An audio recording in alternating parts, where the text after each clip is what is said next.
Salut, c'est Mathilde s'exprime, bienvenue sur ma chaîne YouTube.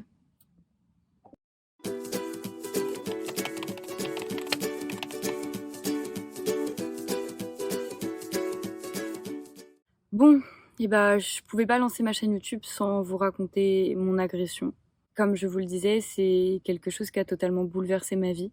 C'est à l'origine de toutes les décisions que j'ai prises depuis 2 ans, qui ont changé ma vie et qui font que dans 3 jours, je m'envole pour l'Espagne. Et c'est hyper important pour moi que vous compreniez les réels enjeux de ce voyage. Et vous pouvez pas le comprendre si je vous raconte pas ce qui s'est passé.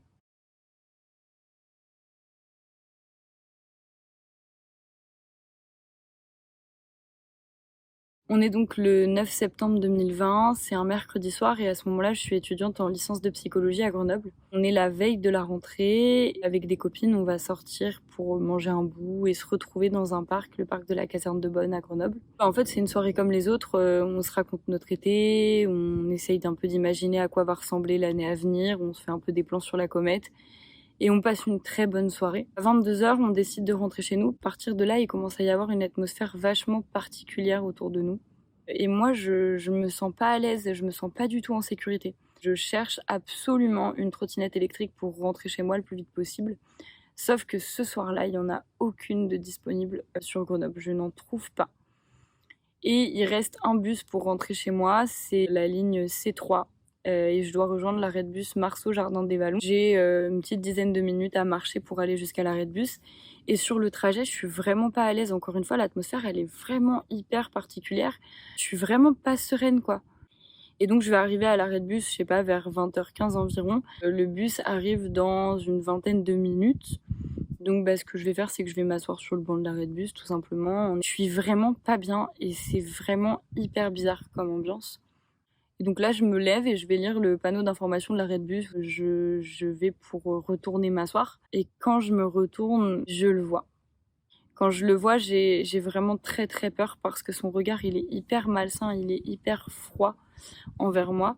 C'est hyper bizarre ce qu'il y a dans ses yeux, je sais même pas comment vous l'expliquer. Et je me rassure et je me dis Mathilde, tranquille, c'est un mec qui sort du travail ou je sais pas, qui attend le bus comme toi. Et donc je vais pour m'asseoir sur le banc et avant de m'asseoir, j'ai mon téléphone dans ma main. Je vois que le bus arrive dans 4 minutes et j'ai pas le temps de m'asseoir en regardant mon téléphone que je sens une main qui me chope au col. Et donc là, je sais très bien ce qui va se passer. Et en fait, j'ai juste la flemme. La flemme de me faire agresser, la flemme de devoir me battre. Et donc, je lève les yeux, évidemment, et je le vois. Mais ce que je vois surtout, et qui va changer totalement la tournure des événements, c'est son couteau. Il tient un couteau dans la main qui pointe en ma direction, comme ça. C'est un couteau à cran d'arrêt d'une douzaine de centimètres. Enfin, c'est gros, quoi. Et instantanément, je hurle. Vous voyez les hurlements dans les films d'horreur? Et c'est ce hurlement-là qui sort de ma gorge. Ce cri-là, c'est pas un cri de douleur, c'est le cri de OK, je vais mourir ce soir. Je vais mettre mes 2 mains contre sa poitrine pour essayer de le repousser, toujours avec mon téléphone dans la main. Et à ce moment-là, je me dis c'est la fin. C'est la fin et je vais mourir ce soir en fait. Il y a aucune chance que je m'en sorte autrement. De toute façon, j'ai pas d'autre issue, il y a personne autour de nous, il y a personne pour m'aider, il a un couteau, je sais pas comment je peux faire.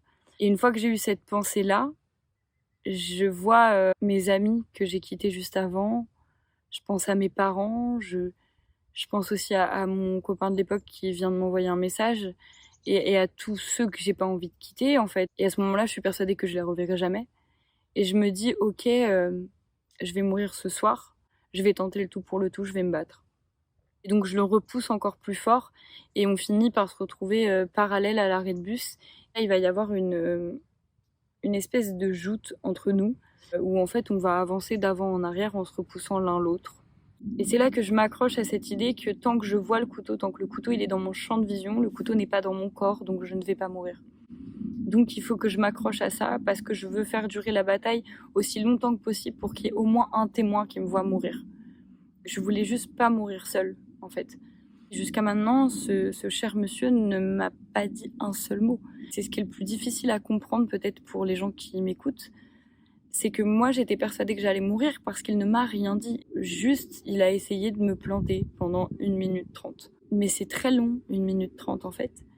Je vois dans son regard qu'il commence à paniquer tellement je hurle et tellement c'est long parce qu'en fait il m'a pas maîtrisée totalement. Il va resserrer son emprise et il va m'amener plus près de lui encore. Je vais être collée contre lui et là je ne vois plus le couteau. Donc je me dis ok, j'ai plus aucune chance en fait. C'est les seuls mots qu'il va prononcer. Il va me dire non, non, chut, tais-toi. Là je comprends que peut-être il veut pas juste me tuer et que j'ai peut-être une chance de m'en sortir et qu'il faut que je lui obéisse. Je vais lever les deux mains en l'air et je vais lui dire ok, qu'est-ce que tu veux? Il va plus rien dire et il va regarder derrière mon épaule. Il va me regarder mon téléphone qui est toujours dans ma main. D'un coup, il va prendre mon téléphone, tirer toutes ses forces. Il va partir avec mon téléphone. Donc je me retourne pour courir dans la direction opposée. J'ai un débat qui s'ouvre dans ma tête, c'est est-ce que je vais dans le centre-ville pour trouver de l'aide ou est-ce que j'appelle à l'aide maintenant?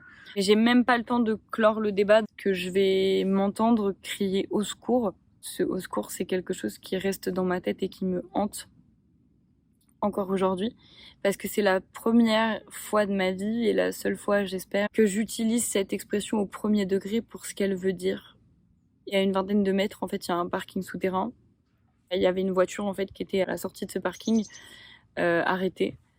Et je vais aller toquer à la vitre de cette voiture en lui demandant d'appeler la police et en lui expliquant que je venais de me faire agresser. Ce type-là qui était dans cette voiture va se garer sur le côté, va appeler la police comme je lui ai demandé. Et le temps où il appelle la police, moi, si vous voulez, j'ai la minute de ma vie la plus sereine et la plus apaisée que j'ai pu connaître. Et c'était tellement apaisant, je me sentais tellement en sécurité, tellement ancrée dans le moment, comme si la vie, c'était un diamant et que j'avais juste envie de la croquer à pleines dents. À ce moment-là, j'étais juste heureuse et apaisée. Et en fait, ce moment, il va pas durer longtemps parce que la police au téléphone va demander si j'ai été blessée. Et en fait, j'ai aucune idée de si je suis blessée ou pas. Donc, je vais me regarder comme ça. Je me rends compte que j'ai une petite entaille au pouce, mais c'est rien du tout. Et c'est là que j'entre dans la période la plus difficile de ma vie. C'est à cet instant précis que tout va basculer parce que ça y est, je me mets à paniquer, je réalise, je pleure, je tremble. Je me dis, ok, on est parti pour des mois d'enfer parce qu'il va falloir s'en remettre et j'ai aucune idée de comment on se remet de ça. Donc la police va arriver et donc ils m'ont accompagnée chez une amie, on est allé chercher cette amie, on est rentré chez moi. Il aura fallu 1 minute 30 à ce type-là pour changer ma vie, 1 minute 30 pour que je sois plus jamais sereine, pour que je me sente plus jamais en sécurité, pour que la mort devienne une obsession pour moi. Je vais bien parce que je suis reconnaissante d'être en vie. D'ailleurs, je vais sécher ma première semaine de cours pour retourner voir toute ma famille et leur dire à quel point je les aime. C'est horrible comme moment parce que pour tout le monde, je me suis juste fait voler mon téléphone. Ils ne comprennent pas que pour moi j'ai failli mourir parce que vu que l'issue c'est que je me suis fait voler mon téléphone, tout le monde se dit ce mec-là est venu voler ton téléphone. Et non, en fait, parce qu'il ne m'a rien dit. Donc pendant 1 minute 30, il essaye juste de me planter avec son couteau sans rien dire. Et donc les gens comprennent pas que je me suis parlé à moi-même en pensant mourir.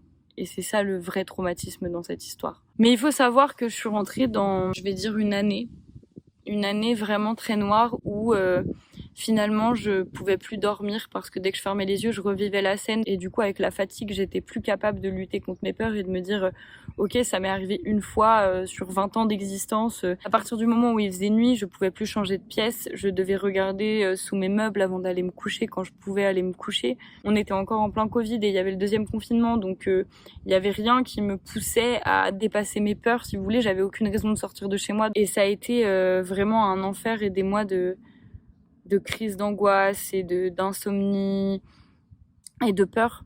Il y a même des moments où je me suis demandé à quoi bon survivre pour vivre ça. Donc je suis partie en septembre 2021 à Chambéry pour débuter une licence d'histoire. Et à partir de là, les choses ont commencé à changer parce que je me suis battue, mais cette fois avec des vraies armes. Il s'agissait plus de survivre, mais de reconstruire sa vie. Et donc j'ai lutté de toutes mes forces contre tous ces symptômes d'anxiété généralisée, fatigue permanente, la tête qui tourne, les poids au cœur. Et ça a été des mois et des mois de bataille pour retrouver une vie normale. C'est important pour moi de préciser une chose. Je suis pas la seule victime dans cette histoire. Il y a des dommages collatéraux qui ont des noms, des visages. Ce sont tous mes proches. parce que mes proches, eux aussi, ont été victimes d'une agression. Je remercie chacune des personnes qui ont été et qui sont encore à mes côtés jour après jour. Alors ok, ma vie, elle a été bouleversée, j'ai tout recommencé, mais j'ai réussi à en faire quelque chose d'extrêmement positif. Et aujourd'hui, je suis presque reconnaissante d'avoir vécu ça parce que j'ai vraiment pris ma vie en main et j'ai la chance de faire des choix par rapport au fait que j'ai qu'une vie et que c'est ma vie et que c'est moi qui la porte. Aujourd'hui, on est le 5 septembre 2022, on est 724 jours après l'agression. Et pendant longtemps, l'agression s'appelait le jour de ma mort dans mon esprit. Et je retournais sous cet arrêt de bus dès que j'allais à Grenoble poser une fleur, comme pour poser une fleur sur ma tombe, poser une fleur sur la tombe de la fille qui est morte là-bas ce soir-là. Aujourd'hui, j'ai tendance à revenir sur les lieux de l'agression, poser une fleur en hommage à ces 2 années de combat. Et la raison pour laquelle et ce qui m'a motivée à partir en Espagne pour faire cette expérience, c'est de me dire je veux jamais arrêter de me battre, je veux toujours être maître de ma propre vie. En fait, ce que je garde en tête au quotidien, même quand ça va pas, encore ce matin quand j'ai fait une crise d'angoisse, c'est qu'il y a 724 jours, je me suis battue pour vivre. Et que depuis 724 jours, je me bats pour vivre. Mais je veux pas survivre, je veux bien vivre. Et j'espère que vous l'avez compris. Et c'est ça que je recherche encore plus et de manière exponentielle en partant en Espagne. Et c'est là-dedans que je veux vous emmener parce que j'ai envie de vous partager et de vous montrer comment je m'y prends pour essayer d'avancer. En tout cas, on se retrouve lundi pour ma première vidéo en Espagne. Et je vous remercie de me suivre et de m'avoir écouté jusqu'au bout. Ça me fait vraiment plaisir. Je vous souhaite une bonne semaine. Bye bye! In the summer city.